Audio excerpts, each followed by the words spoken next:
Hello and welcome to Colin Bradley Artcast. I'm Stephen Bradley. And I'm Colin Bradley. How are you, matey? Hello, everyone. I'm good. I'm good. This is a sad moment. This is the last podcast that will be broadcast from the cabin. Sad, sad day. However, there's good news as well, though, isn't there? There is indeed, yeah. That's it. We're moving next Thursday, so it is sad, but also we can't wait. We've been waiting for this moment for such a long time, and yeah, to finally be moving is great. So we're going to have a bit of a mad week, but yeah, the next episode that you see us do, I'll be somewhere else, be in another room. So that does mean that I think well, next week I won't be able to do one, and possibly the next week after. It depends on internet, as with moving, you don't know what stumbling blocks you might have with internet access and all kinds of things. So it's definitely going to be a week's break for us in the podcast, possibly two, but then we'll be back. It gives me time to set up and settle in and get everything ready. Make sure we have internet and everything, which is obviously vital for this. But it is very exciting. So we're going to have a bit of a mad week, packing and getting everything sorted. But we can't wait. We can't wait, and we'll be a little bit closer to you, Dad, as well. So That's right. that would be nice And as well. and the location you've got you're moving to is fantastic. I can tell people that when I was between 7 and 10, I lived very, very close to where you're going to be living, and I had a fantastic time. My I still remember them vividly. It was only 3 years, but my God, it was almost like a lifetime. At that Mm. age, it would be. But I had such fun. Woods everywhere, absolutely great. So I can't wait for you to go so that I can go back and explore those places that I used to go to. Yeah, it's funny how it turned out. We didn't plan it that way at all, but it's just No, just worked out that way. And so there you go, meant to be. And yeah, it's great news. And we can officially reveal as well now that we are having another baby next year. So this is just in time for the second addition to our family coming along in March. my number 10 for me, 10th grandchild. Officially double digits coming up. That's it. Wonderful. Can't wait. Yeah. Yeah, it's great news, great news. So it's going to be, yeah, it's going to be a very hectic time, but a very, very lovely time. And so, yeah, that's my update, Dad. What about you? Well, no, we're fine. We've had lots going on here. We've had the water gala, which was postponed 3 weeks ago when it was pouring with rain, and they had to cancel it. It's quite a big event here, and but they had it on Wednesday. I, we we've been here 41 years now, so it's lost its novelty for us. But the fireworks that followed it in the evening was one of the best we've had. And of course, over the bay, Viking Bay, and thousands of people. I mean, it was rammed full of people all around the bay. And the atmosphere, and there was a fair as well. And they came back just for one day because it's quite a big event. I mean, they were here 3 weeks ago, but of course they lost out on the revenue that obviously that volume of people create. So it's been a very good week. I've enjoyed it, and the weather's been if hit and miss, but we've had some good days. Good, good. That sounds lovely. It sounds really great. The fireworks are such a lovely occasion down there, and as you say, on the beach and everything like that. If anyone in this country, hasn't visited Broadstairs in these times of the summer months where there's fireworks and fairs and things, it's really a lovely place to go. Oh yes, yes, we're very, very lucky. We're only 3 minutes away from the front, and I go almost every day. I walk that way and to the local shops, and it's a fantastic place. I wouldn't live anywhere. Well, if I did, it'd be where you're going. So I got the best of Yeah. both worlds, haven't I? Yeah, yeah, and likewise, exactly the same. Yeah, we get to indulge in forest and beach and and woods and all that kind of stuff. That's right. Excellent, excellent stuff. Okay, well, we've got a new picture to show everyone this week, so we're going to pop that on screen now. And you sent me this. I didn't know it was coming. You sent me this last week, and I just thought, oh my goodness, yeah, this is something different. I haven't done this before. Well, no, I haven't, and I was taken with it as soon as I saw it, and it's a charming picture. What I love about it more than anything is the inquisitive nature of the cat. Obviously, it's looking at something and that's caught his attention, his or her, we don't know. It's called its attention, and I was very, very lucky to be able to capture that expression because cats, dogs, all animals don't really have, they don't laugh, and they're kind of, you've got to find the eyes and the general attitude and the body language that actually gives you the personality of the cat. And by golly, it's got it. It's only a kitten. Wonderful. I really enjoy doing this. As I say, a bit different. Yeah, absolutely. And you can tell, like anyone that's got cats, had cats, knows cats, especially when they're that age, they're so inquisitive, and even the tiny, tiny pupils, they're honed in.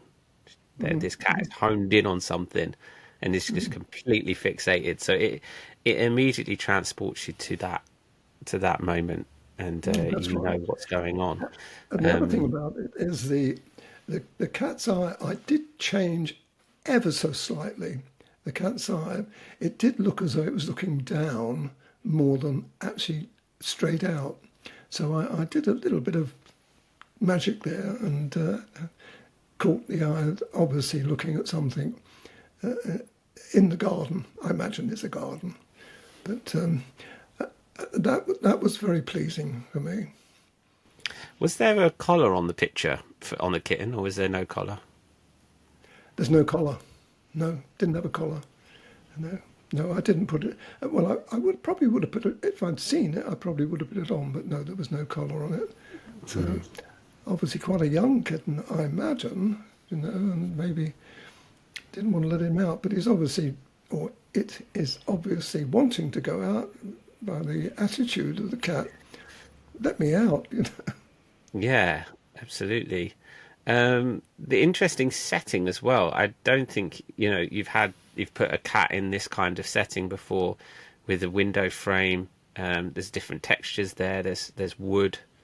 There's the double glazing or whatnot. It's just the surrounding feels like that's something different that you've done before, that you haven't done before. That's right. I had reservations to start with. When I first drew the cat out, I omitted to put that upright, the vertical frame in, because I thought, oh, well, I don't need it there. I can easily get rid of it.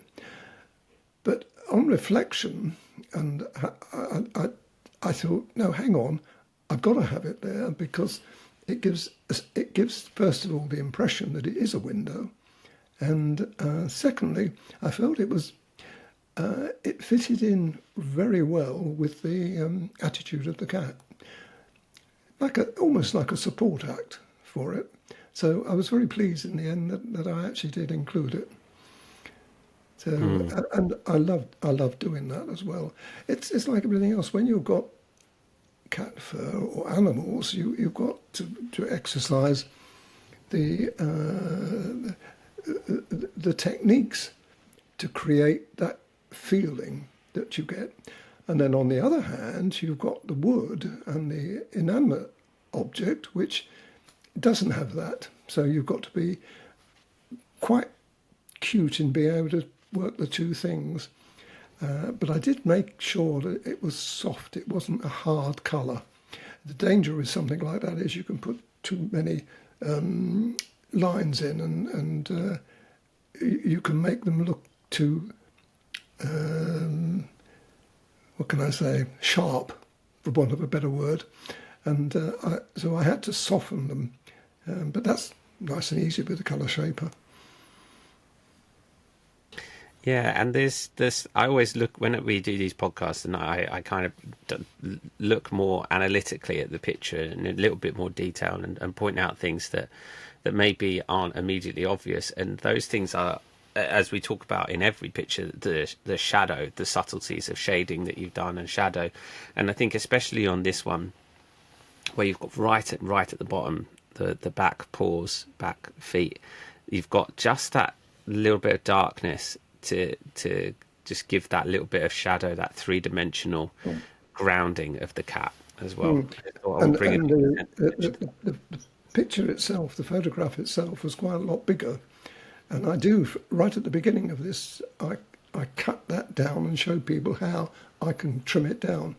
And I trimmed it down deliberately, leaving that light paw at the foot.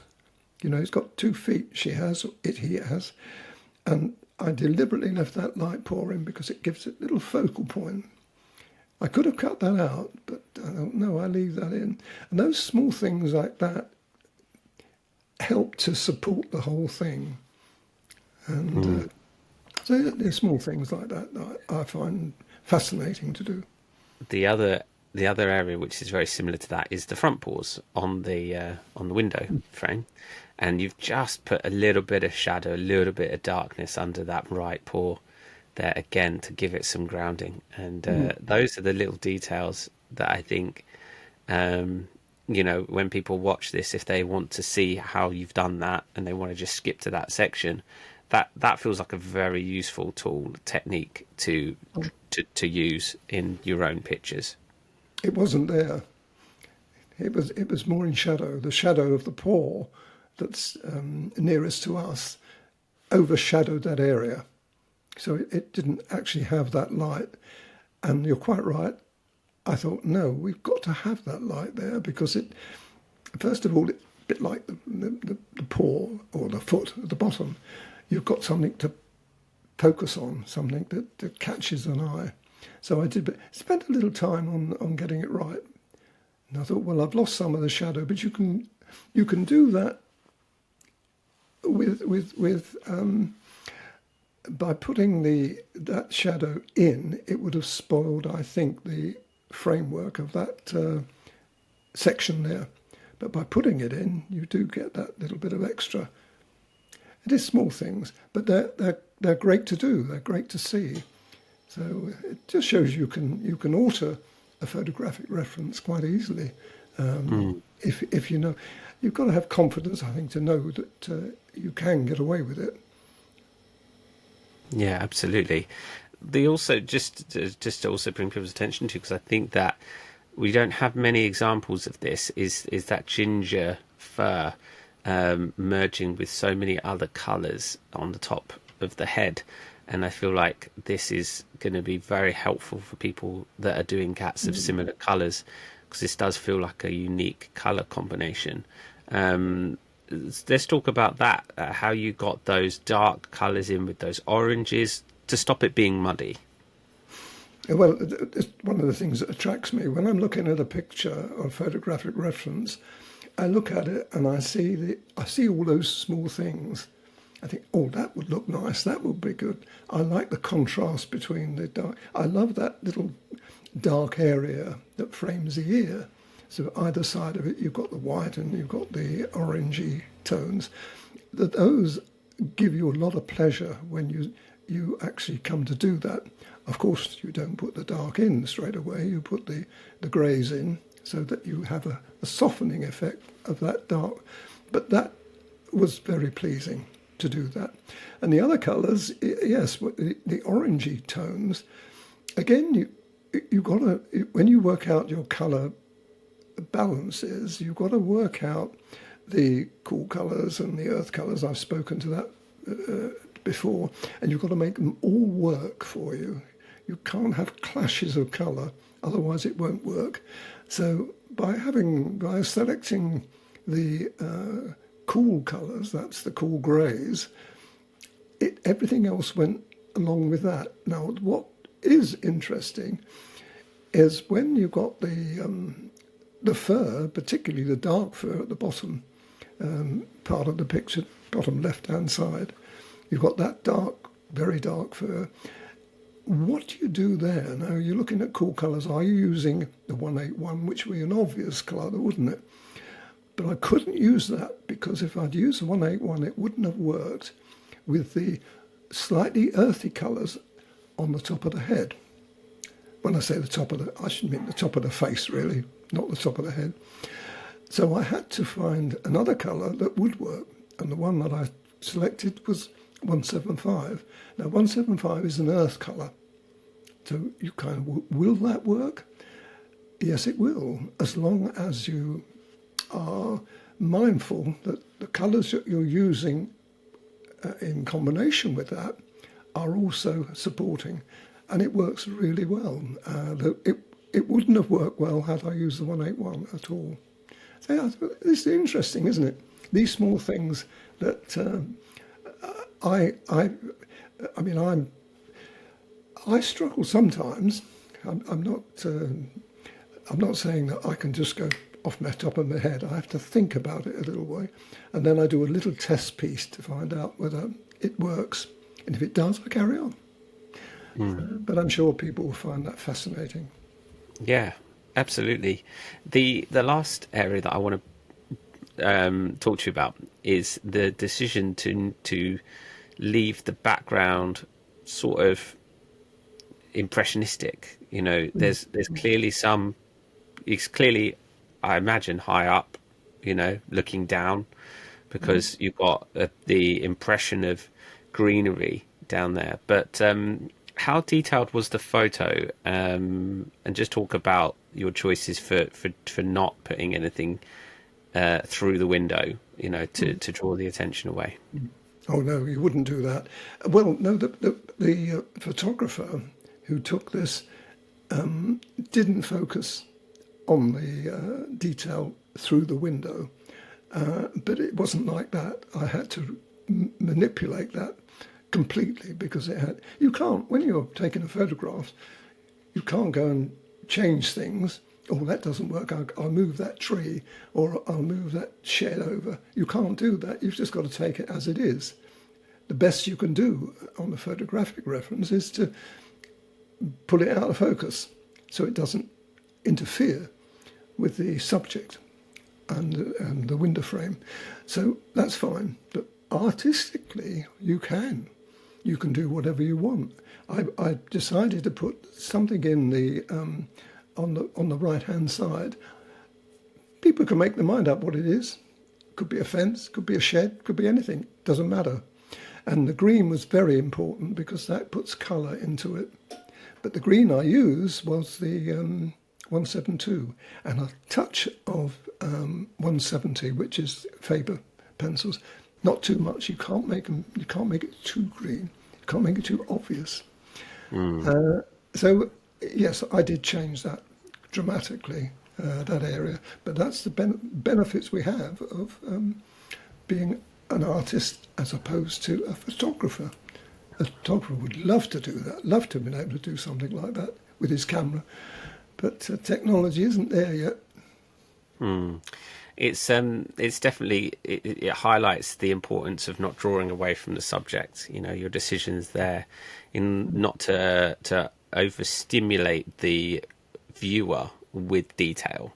You know, across the entire picture. You know, not background, foreground, all that kind of stuff. Just not piles and piles of detail. The animal is the focus. Everything else is the support. Absolutely right. Yeah. I think that is really good to highlight to people again. Lovely stuff. Well, it's a great picture. Again, something slightly different. Have you got anything else lined up next? Oh, I have. Yes, I have. I'm working on something at the moment. I'm not going to give this away because it would be terrible to preempt it. But I'm working on something that I've never done before. This is completely new. A landscape. Completely new. People would not have seen me do it before. And I've been searching for this for a long time. I wanted something like this. I've seen other artists' work where they've used similar kind of settings. And I thought, no, I want to do my own. Well, rather than ask you to bring Eloin down, say, and put her in the position that this particular person is in. Um, I didn't have any choice. I have to use the photographic reference I've got. Then, once again, I'm going to change some of it. But if it's an experiment, so if it doesn't come off, it doesn't come off. But sometimes you've got to try these things. And then I'm going to go back to cats and dogs. I've got a couple of cats and a couple of dogs to follow this one, really. Back to the usual thing. The lovely, lovely pictures I've got. So that's in the future. Fantastic. Well, it will be a couple of weeks before we get to see the picture that you're discussing, Dad. I have no idea what it is. You haven't spoken to me No, about it. I'm not giving it away at all. I can't wait It to will be a see. complete surprise. Brilliant stuff. Excellent. Well, we'll keep you all on tenterhooks for the time being. But as always, if anyone has anything else they'd like us to discuss, talk about, any questions, please do let us know. We'll collect them all together and we'll talk about them in our next show. Excellent. Well, we'll leave it there for this week. See you in a couple of weeks. Thanks everyone for watching and listening. I'm Stephen Bradley. And I'm Colin Bradley. Enjoy Enjoy your your week. week.